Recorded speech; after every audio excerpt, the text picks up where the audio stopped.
injeksi terbuka di saat kompresor off itu sangat berbahaya karena akan ada liquid yang masuk ke kompresor. Kalau Bitzer itu biasanya untuk pendinginan motornya itu dia mengandalkan balikan dari Praskul. Untuk pendinginan motornya dia dideteksi oleh suhu high pressure, kemudian motor akan diinjek oleh With every breath, my past is filled with things I won't forget. Halo teman-teman semua, jumpa lagi di channel saya. Apa kabar semuanya? Semoga semua dalam kondisi sehat walafiat, segar bugar, dan selalu dalam lindungan Tuhan Yang Maha Kuasa. Untuk teman-teman yang sedang menjalankan ibadah puasa, selamat menjalankan ibadah puasa. Semoga ibadah kita diterima Allah Subhanahu wa Ta'ala dan diberikan kelancaran, keberkahan untuk kita semua. Amin. Kali ini saya ada sedikit berbeda dari yang sebelum-sebelumnya. Mungkin yang sebelumnya saya sering membahas kompresor Bitzer ya. Kali ini saya akan membahas kompresor two-state Praskul buatan Italia. Saya tidak akan membahas kompresornya atau displacementnya atau apanya, itu tidak akan membahas kompresornya, namun saya akan membahas modul protektor motor. Nah, kenapa saya membahas modul protektor motor ini? Karena modul ini tidak seperti Bitzer. Jadi modul ini dia ada dual fungsi, dual function ya. Jadi kenapa di sini saya bahas? Karena ini menurut saya ada kelebihan. Nah, bentuknya seperti apa? Ini bentuknya seperti ini ya. Di sini ada tertulis Praskul SPA. Nah, sebelum itu, untuk teman-teman yang belum nonton video-video saya yang lainnya, silahkan cek link di atas ini. Barangkali teman-teman ada kepentingan untuk atau mencari referensi tentang teknik-teknik pendingin, silahkan cek di video-video saya. Tidak semua kasus diwakili oleh judul. Jadi mungkin teman-teman kalau mau mendapatkan betul-betul detail atau betul-betul yang dicari, kemungkinan harus pilih-pilih dulu ya, karena sudah banyak video yang saya upload. Kesempatan kali ini saya akan membahas satu modul ya, modul tadi udah saya sebutkan. Yang kedua saya akan membahas fungsi modul ini, dan yang ketiga bagaimana cara kerja modul ini, supaya nanti teman-teman ketika menemukan unit Praskul dengan menggunakan modul seperti ini, teman-teman sudah bisa mengetahui sebelumnya, sebelum eksekusi sudah tahu bagaimana cara kerja modul ini. Kita ke yang pertama dulu. Modul ini tempatnya ada di box terminal kompresor seperti Bitzer. Sama posisinya di situ. Tegangan kerjanya pun sama, 220 volt. Menggunakan sistem relay juga di dalamnya.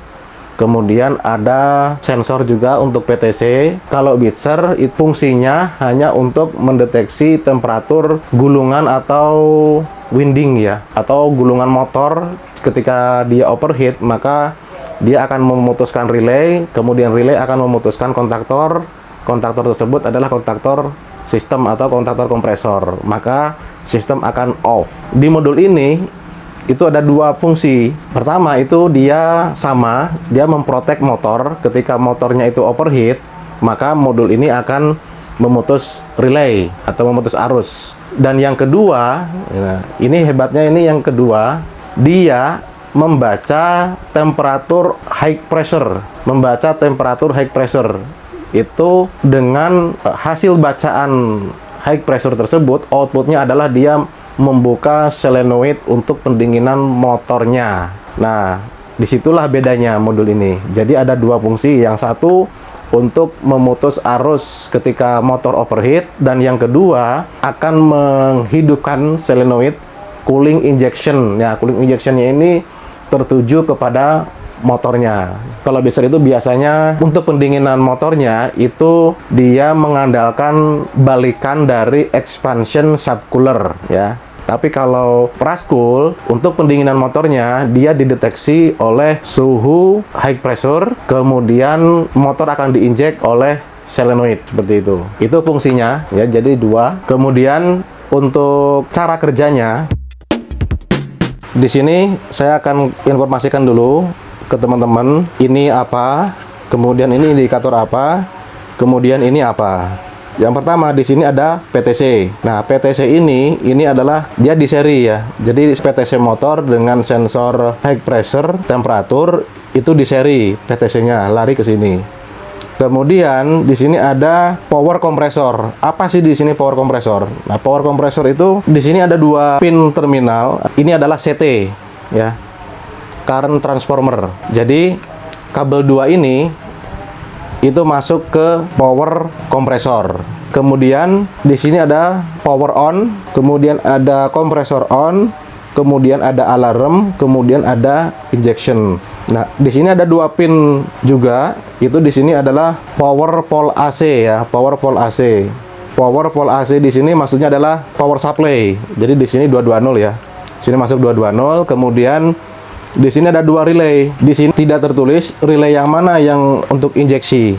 Itu sebenarnya kalau teman-teman beli itu ada manual booknya. Ini relay yang nomor 3 dan 4 itu adalah untuk relay kontrol. Kemudian 5 dan 6 ini adalah untuk menghidupkan coil solenoid injection. Udah jelas ya teman-teman. Untuk power on, ketika dia ada power supply masuk di 2 pin ini, maka power on ini akan menyala. Kemudian kompresor on di sini, kompresor ini akan menyala jika ini CT ini mendeteksi adanya arus ya. Jadi untuk pemasangannya, kabel yang ke kompresor ya, dari kontaktor ke kompresor itu salah satunya harus masuk di sini untuk mendeteksi induksi arus yang ada di kabel ini. Kemudian jika di sini terbaca, karena output dari CT ini adalah tegangan ya. Ketika di sini ada arus, kabel ini ada arusnya, maka CT ini akan mengeluarkan tegangan. Tegangan akan mengindikasikan bahwa kompresor on. Ya, jadi lampu di sini kompresor onnya akan menyala hijau. Kemudian di sini ada alarm ya. Alarm di sini berarti ketika motor protect itu akan muncul alarm. Kemudian di sini ada injection. Nah, injection ini akan menyala ketika dibutuhkan. Nah, dibutuhkan berdasarkan temperatur motor atau temperatur high pressure seperti itu. Cooling injection ini akan menyala, memerintahkan relay dan menghidupkan solenoid injectionnya seperti itu ya teman-teman. Jadi untuk cara kerjanya seperti itu. Nah, di sini dia punya kelebihannya tidak mengandalkan balikan pendinginan dari subcooler seperti sistemnya Bitzer ya. Ini sistem terbaru. Biasanya kalau untuk kompresor Bitzer itu ada belalai ya. Kalau saya bilang dari depan berarti ya, karena katakanlah di sini pompa oli, di sini motor. Orang nih sering mengatakan bahwa ini adalah bokong ya. Bokong itu berarti belakang, anggap aja belakang. Jadi saya cuma ingin menyampaikan bahwa depan dan belakangnya itu kompresor, di sini pantatnya, di sini depannya. Berarti kalau punya Bitzer itu biasanya intermediate-nya atau tekanan mediumnya itu dari depan ke belakang, ada belalai masuk ke bagian motor. Jadi kompresi pertama, karena ini kompresor two-stage, kompresi pertama itu dilempar ke pantatnya kompresor dulu melalui motor, maka dia akan dikompresikan lagi. Nah, untuk sistem Bitzer itu pendinginannya kan di jumper dengan balikan dari ekspansi subcooler, mendapatkan pendinginan motor dari situ. Nah, kalau untuk ini tidak, dia berdiri sendiri. Untuk kompresi pertama, dia langsung di bagian kompresornya. Jadi tidak ada belalai ke belakang, itu nggak ada. Dia langsung di bypass ke high pressure-nya. Jadi di area kompresornya situ sendiri sudah disekat-sekat ya. Jadi tidak sempat ke belakang dulu. Sedangkan untuk balikan dari ekspansi subcooler, dia diinjek juga ke area medium di kompresornya. Jadi kalau kita membaca kompresor itu harus tahu mana bagian-bagiannya. Bagian kompresor, bagian motor. Motor side, kompresor side, seperti itu. Saya ingin tambahkan lagi, untuk mendeteksi motor itu jalan, kenapa dia menggunakan current transformer CT ya. Nah, sedikit saya berbagi. Jadi katakanlah kalau hanya untuk membuka injectionnya, itu injectionnya, coil injectionnya itu seperti solenoid biasa, dia disuplai tegangan 220, bisa saja mungkin intinya ketika kompresor on itu bisa on, bisa saja seperti itu. Mengapa si produsen menggunakan ini? Untuk memastikan bahwa kompresor itu hidup, harus menggunakan ini. Kenapa? Karena ini lebih akurat atas pernyataan bahwa kompresor itu on. Sebagaimana teman-teman tahu, kalau orang teknik pasti begitu dia ada ampere, ada arus, ketika kita menggunakan klem tang ampere, di situ muncul angka, berarti di situ pasti terjadi ada arus di situ. Kalau untuk menghidupkan si injectionnya tadi itu menggunakan langsung, katakanlah menggunakan NO dari kontaktor kompresor, ketika kompresor on, dia on, belum tentu itu terjadi. Belum tentu, karena gini, kontrol masuk, kita tes nih, panel kontrolnya masuk, on, kompresor belum tentu on. Ketika panel kontrol itu dipisah antara daya dan kontrol.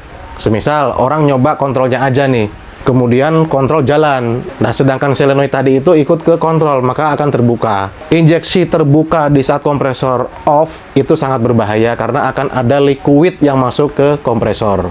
Itu bisa terjadi ya. Maka untuk memastikan tidak terjadi kesalahan dalam pembacaan atau dalam perintah, maka produsen menggunakan current transformer atau CT. Terus bisa saja terjadi kontaktor lengket. Bisa terjadi, ini mungkin jalan terus. Kalau menggunakan ini, dia selain arus juga mendeteksi temperatur yang ada di high press. Maka cooling injectionnya akan on jika diperlukan, akan off jika tidak diperlukan. Ya, seperti itu teman-teman, bagaimana cara kerja modul kompresor Frascool. Semoga menjadi tambahan ilmu buat teman-teman semua. Untuk teman-teman yang belum subscribe, silakan subscribe dulu. Jangan lupa like dan share ke teman-teman semua, agar teman-teman yang lainnya pun juga bisa menonton video ini. Dan jangan lupa tekan tombol loncengnya.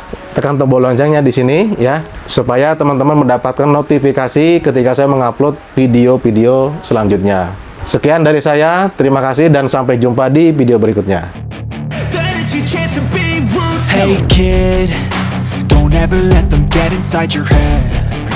They'll tell you what to do in life instead of everything you know that you could get. Don't let them guide your life towards regret.